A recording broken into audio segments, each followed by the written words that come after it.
তুমি যদি বলো তোমার পায়ে ধরতে, আমি পায়ে ধরতে রাজি। তুমি যদি বলো তোমারে জড়িয়ে ধরে কাঁদতে, আমি কাঁদতে রাজি।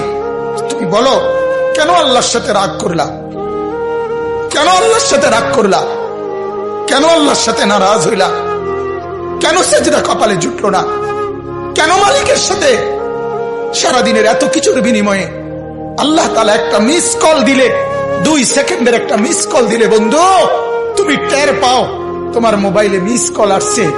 এত বড় মসজিদে 6টা মাইকের হরন দিয়া আল্লাহু আকবার বলে তোমারে ডাক দেয়, তোমার একটা বারও কানে লাগে না, বিবেকে লাগে না। তোর মতো সত্য ডাকাত, তোর মতো পাষাণ বেটা আর কে হইতে পারে? বেটা কথা বলে না কেন? তুই ডাকাত, কত বড় ডাকাত।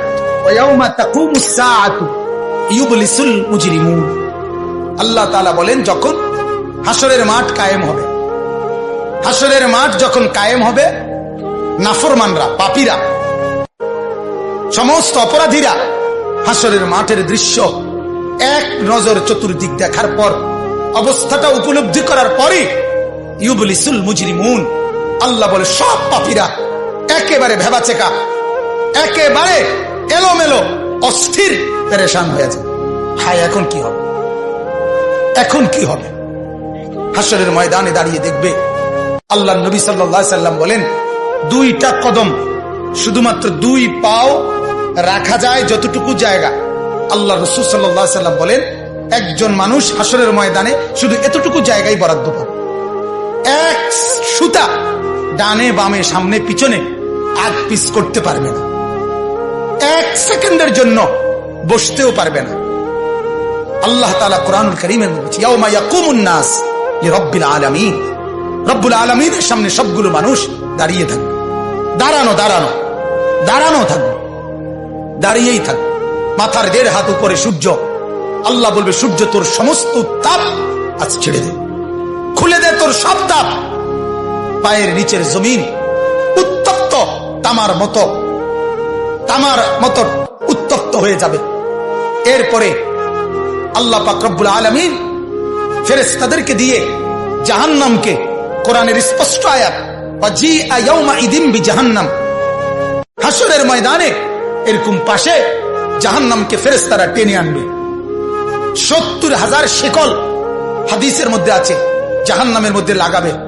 প্রতি শিকলের মধ্যে 70,000 কড়া থাকবে। কড়া, কড়া পর্যন্ত যেটা লাগায় লাগায় কি বানায়, শিকল বানায়। 70,000 শিকল, 70,000 কড়া প্রতি শিকলে। প্রত্যেক কড়ার মধ্যে 70,000 ফেরেশতা ধরা থাকবে। তাহলে কত কোটি ফেরেশতা হিসাব বুঝছেন? 70,000 শিকল, 70,000 করে প্রত্যেক শিকলের কড়া, প্রত্যেক কড়ার মধ্যে ধরবে 70,000 ফেরেশতা। এত ভীষণ মারাত্মকের ভাবে ধরার পরেও জাহান্নাম গর্জনের সাথে ফেরেশতাদের হাত থেকে ছুটে যায়।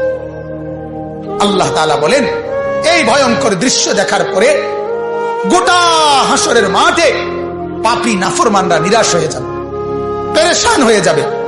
এরপরে বলবে আল্লাহ তাআলা বলেন ওয়ালাম ইয়াকুন লাহুম মিন শুরাকাইহিম শুফাআউ, এই নাফরমান আর পাপীরা দুনিয়ার জমিনে যাকে যাকে সঙ্গী বানাইছিল, যাকে যাকে বন্ধু বানাইছিল, যার সাথে চলে চলে আল্লাহর নাফরমানি করছিল, এদের সবার দিকে তাকাবে, কিন্তু কেউ তাদের জন্য এক বিন্দু কোনো সুপারিশ করবে না। কি রে বন্ধু, একসাথেই বনবিড়ি খাইতাম, অনকুদুর কও না কি করতাম, যে আমার কিছু বলার নেই, আমার কিছু বলার নেই। এরপরে আল্লাহ বলেন ওয়াকানু বিশুরাকাইহিম কাফিরিন, আবার প্রত্যেকটা নাফরমান নিজেই সে তার ওই বন্ধুদেরকে, ফেরেশতাদের সামনে সঙ্গীদেরকে অস্বীকার করবে। প্রথম তো তাকাবে, যখন দেখবে কেউ কোনো সহযোগিতাকারী নাই, ফেরেশতাদের সামনে যখন জিজ্ঞেস করবে, কোরআনে আছে উহশুরুল লাযীনা যালামু ওয়া আজওয়াজাহুম, আল্লাহ ফেরেশতাদেরকে বলবে প্রত্যেকটা পাপী এবং তাকে পাপ কাজে যারা যারা সহযোগিতা করেছে তাদেরকে সহ একত্র করো। তখন ফেরেশতা যখন জিজ্ঞেস করবে তোর এই অপরাধের সঙ্গী ছিল কে বল, তখন ওই নাফরমান বলবে আমি কাউকে চিনি না, আমার সাথে কেউ ছিল না, কেউ ছিল না। আল্লাহ বলে ওই সঙ্গী তাকে অস্বীকার করবে, সে সঙ্গীকে অস্বীকার, কেউ কারোর জন্য থাকবে না। কারো জন্য থাকবে। এরপর আল্লাহ বলেন ওয়ায়াউমা তাকুমুস সাআতু ইয়াউমাইদিন ইয়াতাফাররাকুন। এরপর আল্লাহ তাআলা বলেন হাসরের মাঠের সমস্ত মানুষ বিভক্ত হয়ে যাবে। আজ যেমন সবাই একসাথে বসছেন, নামাজি বেনামাজি, হালাল উপার্জনকারী হারাম উপার্জনকারী, হ্যাঁ সবাই একসাথে বসছেন। আল্লাহ তাআলা বলেন সেদিন সমস্ত মানুষ বিভক্ত হয়ে যাবে। ফাআম্মাল্লাযীনা আমানু ওয়া আমিলুস সালিহাত ফাহুম ফি রাউদাতিন ইউহবারুন। যারা ঈমান আর নেক আমলওয়ালা হবে তারা জান্নাতের আরাম আর আয়েশের মধ্যে, জান্নাতের সুখের মধ্যে ভাসতে থাকবে।